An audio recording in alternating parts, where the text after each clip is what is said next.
Have you gotten a Tesla in 2024? Tesla Model Y has become the best-selling vehicle in 2023, and getting an EV means completely different world than the gasoline vehicle. And in this video, we're going to tell you everything you shouldn't do for your Tesla. And now let's get into it.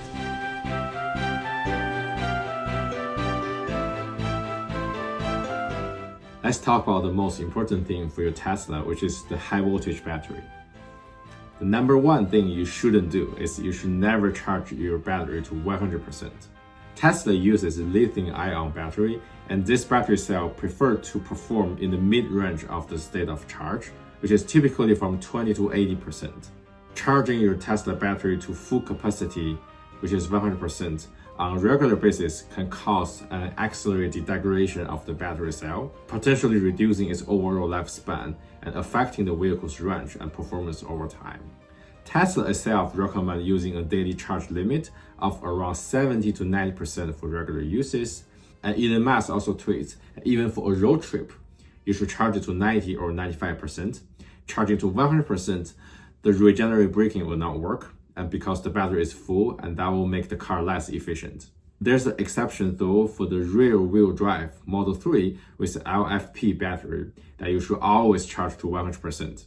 The easiest way to distinguish this is if your charging screen shows a daily and trip range, and that means you have the lithium-ion battery that you should only charge it to 80% for the daily drive, and you shouldn't charge it to 100%. And whereas the other situation that you should always charge it to 100%. And number two is not to plug in your car if the battery is under 20%. Allowing the battery to remain under 20% for extended period of time can increase the stress on the battery cell, potentially leading to accelerated degradations. And in general, it's always recommended to always plug in your car when you drive back to home and connect the car to the wall charger. This is always recommended, but definitely you shouldn't unplug the car if it's under 20%. And number three that you shouldn't do is always using the supercharger to charge your car. Even though there's no real study that shows the supercharger will kill the battery or increase the degradation, but this is a common practice that continuous using the supercharger will increase the speed of degradation of your Tesla battery. And number four is not preconditioning your battery when you visit a supercharger. This is very important for your battery as well, that if you want to supercharge your car, make sure you navigate to the supercharger, but not the destination or a restaurant close to the supercharger. Tesla will start to preheating the battery and before you arrive at the supercharger, and this can help to protect your battery's lifespan and also optimize the charging speed. And number five thing that you shouldn't do is not using the energy prediction app. And personally, I found out this is very useful and highly accurate, that the energy prediction app can help to estimate your energy consumption based on the historical data, upcoming trips, and driving habit. So definitely leverage this app for your best understanding of your energy consumption of your Tesla. And number six is to always look at the estimated range. And I found out some people got really stressful by looking at the range because the range sometimes is not that accurate and start to depleting or the number is not reflecting the actual battery state. And in this case, I will always recommend you to use the percentage instead of the range. And also for a certain period of the time, you should also do the battery calibration. I have another video to show the battery calibration and how to do it. And please do check out if you need it. And now let's get the battery out of the door and talk more about other things that you shouldn't do for a Tesla. And number seven is not bringing your key card with you all the time. When you get a Tesla and get used to use your phone to access the vehicle, it's so quick and easy to access your Tesla. It also doesn't mean it will work 100% of the time. I do have friends, or I did search online that some people, they don't have the access to their vehicle from their phone all the time. So it is important that you always bring your key. And if the phone doesn't work, and your key will become the only way that you can access and drive your Tesla. So bring your key card with you all the time. And number eight is now enabling the multi-factor authentication. When you get your Tesla, it's a computer on wheel. You have access to so many cutting-edge technologies that Tesla has provided. But it also means if someone get access to your Tesla account, they can do a lot of things. So make sure you enable the multi-factor authentication. You can do it from the Tesla website through your account. It's very quick and easy. So please enable it if you haven't done so. And number 9 is not carrying Tesla Jetpad for the tire fix. Carrying a Tesla Jetpad is an essential precaution for any Tesla owner, especially when dealing with tire issues or performing vehicle maintenance. These specialized Jetpads are designed to fit into the jet point on a Tesla, providing a safe and secure interface between the car's chassis and the floor jack. Without this pads, there's a risk of damaging the battery pack or the vehicle's structure.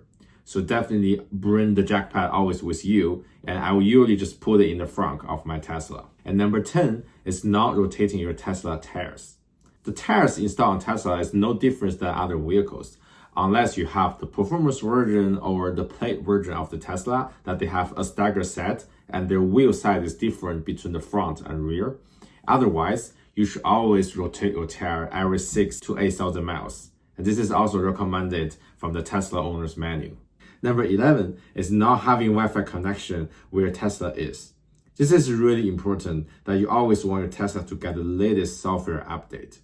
Maintaining a Wi-Fi connection for your Tesla is essential for accessing those software updates, which enhance the vehicle functionality and performance.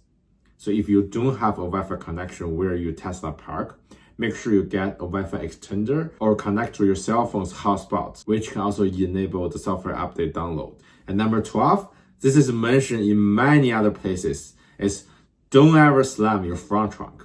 And Tesla's front trunk is using very light material, and it's different from the gasoline cars. It has its own weight that it can close the front trunk. For Tesla, you have to follow the Tesla owner's manual, which is use both hands to push down the front trunk to close it. And number 13 is open and close Tesla door by pushing the window. Applying pressure or force directly to the glass could misalign the window and compromise its sealing and even crack the glass, and leading to costly repairs.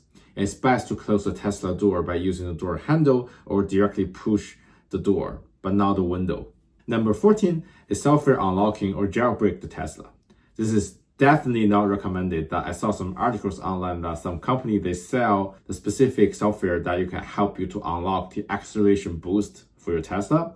And this is really dangerous. Actually avoid the Tesla's vehicle's warranty and leaving you without coverage for any issues that may arise as a result of authorized modifications. And this practice can also compromise the vehicle safety and security features. So definitely not recommend to do it. And this introduced to the number 15, which is the hardware modification.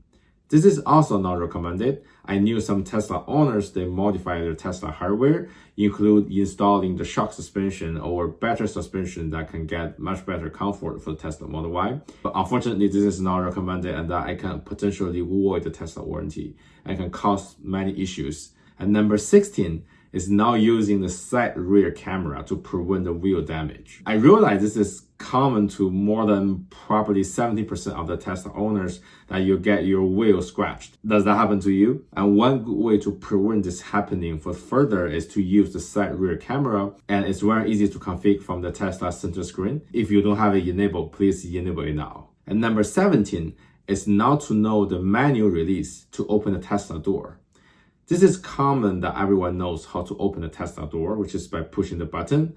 And some of the older model that you need to basically pull the lever to open the door. But there's always a manual release. And for the Tesla Model Y, it's kind of next to the window control that if you pull it up, and then it will actually open the door. So this is the manual release of your Tesla door. And if there's some emergency happen, that's the only way you can get out of your Tesla. And please also note that do not use the manual release all the time, which could cause damage to your door trim and window. And number 18 is messing up with the Tesla Autopilot. I knew that a lot of Tesla owners, they love the Autopilot and they love the FSD beta, but at this point, it's not something that you can trust 100%. And please do keep your hand on the wheel and monitor the road when you use the Autopilot. And do not buy any third-party product that can put weight on your steering wheel that you don't need to touch your steering wheel. And that's extremely dangerous, and please do not buy those things. And number 19 is not checking the utility rate. This is happening to a lot of the EV owners, that when you get your EV, cost is actually reduced. But you need to be aware that the electricity cost might also be changed during the day and the night. And this is not happening to my state, but for many other states that they have the off-peak utility rate, and make sure you leverage that and get the best of your energy bill. And number 20 is now enabling all the safety features. Tesla has a lot of great safety features that you should enable them all. This includes the blind spot collision monitoring and forward spot collision warning, and etc. Please make sure you enable all the safety features for your Tesla to make sure you are driving safe on the road. And number 21 is to forget to replace your carbon filter. This happens to me that like I'm a Tesla owner for like 4 or 5 years, and I've never received any warning or messages from the Tesla app or from the car that it tells me I need to replace my carbon filter. But when I replace it, I realize the carbon filter is really dirty. So please do make sure you replace your carbon filter either every 12,000 miles or every 1 to 2 years, and it depends on where you're driving your car. And last, as the bonus tip that you shouldn't do is not subscribing my channel. EV Slug is a great place to share all the EV news and the EV reviews. If you want to get to know more about like the Tesla and other EVs, please subscribe my channel, and I will see you in the next video.